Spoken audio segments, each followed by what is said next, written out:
ასევე უნდა ვახსენოთ ისიც, რომ სამომავლოდ თუ კი ისრაელი გადაწყვეტს სამხედრო ესკალაციას ირანის წინააღმდეგ, ამ საქმეში ის აღმოჩნდება მარტო გამომდინარე იქიდან, რომ შეერთებული შტატების მხრიდან ამ კონფლიქტში უშუალო ჩართულობის ნებელობა ძალიან შემცირებულია, თუ ნულს არ უტოლდება. ნახეთ ჩვენ დონალდ ტრამპის განცხადებები, რომ ის მან დაასრულა ამ კონფლიქტში ჩართულობა, რომ ის აღარც კი აპირებს ბირთვული მოლაპარაკებების გაგრძელებას, რომ რეგიონში უნდა დამყარდეს მშვიდობა, რომ ირანი არის დიდი ქვეყანა, რომ მას სურს მასთან ვაჭრობა და ასე შემდეგ, ასე შემდეგ. ესეც გარკვეულწილად შემაფერხებელი ფაქტორი იქნება სამომავლოდ ისრაელისთვის ირანთან დაპირისპირებაში.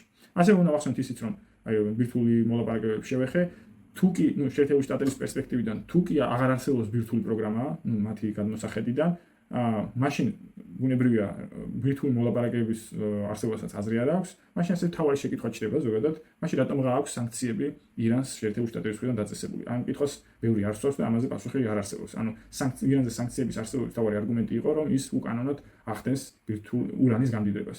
შეჯამების სახით რომ ვთქვათ, ირანის შემაკავებელმა ძალამ იმუშავა, ეგრეთ წოდებულმა deterrent power-მა, რომელმაც საშუალება არ მისცა თავდასხმის სუბიექტებს, რომ ჩამოეშალათ ირანული სახელმწიფომ, ჩამოეშალათ სახელმწიფო ვერტიკალი და ირანმა არ თქვა საკუთარ სახელმწიფო ინტერესებზე უარი ამ შემთხვევაში ურანის გამდიდრებაზე, რაც იმას ნიშნავს, რომ რაც კონფლიქტამდე ირანისთვის იყო არსებობდა სტატუს quo, ის სტატუს quo არსებობს ომის დასრულების შემდეგაც, რაც არის ამ შემთხვევაში მისი პოლიტიკური გამარჯვება. მიუხედავად მისი ადამიანური და ინფრასტრუქტურული ზარალისა.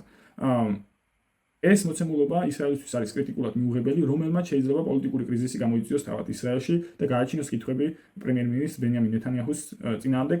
მას სჭირდება ამ ომის გაგრძელება, ამიტომაც იყო ებრაულ საზოგადოებაში საკმაოდ დიდი კრიტიკა აი ამ ომის ცეცხლშეწყვეტით დასრულების შესახებ, როგორც გამოკითხვებმა აჩვენ, მოსახლეობის უმეტეს ნაწილს სურდა აი ამ ომის გაგრძელება.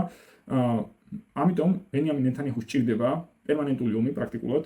შეიძლება მან რაღაც ეს ფაზა ამ შემთხვევაში დასრულდა, მაგრამ როგორც ვახსენე, სხვადასხვა ფორმებით ირანთან დაპირისპირება გააგრძელოს, მაგრამ ამ შემთხვევაში კონცენტრაცია, როგორც თავდაცვის მინისტრმა კაცმა განაცხადა, გადავა ისევე ღაზის სექტორზე და ჰამასის განეიტრალებაზე და ტყვეების გათავისუფლებაზე, რომელიც ასევე დროში გაწილილი პროცესშია აღმოჩნდეს, გამომდინარე იქიდან, რომ როგორც ვახსენე, ნეთანიაჰუს სჭირდება პერმანენტული ომი. წინააღმდეგ შემთხვევაში მისი ხელისუფლება დიდხანს ძალაუფლებაში ვეღარ იქნება და თავად ბენიამინ ნეთანიაჰუს პერსონალურად ემუქრება საპატიმრო, სასჯელი მასზე არის არაერთი საქმე, აღზრული კორუფციის ბრალდებით.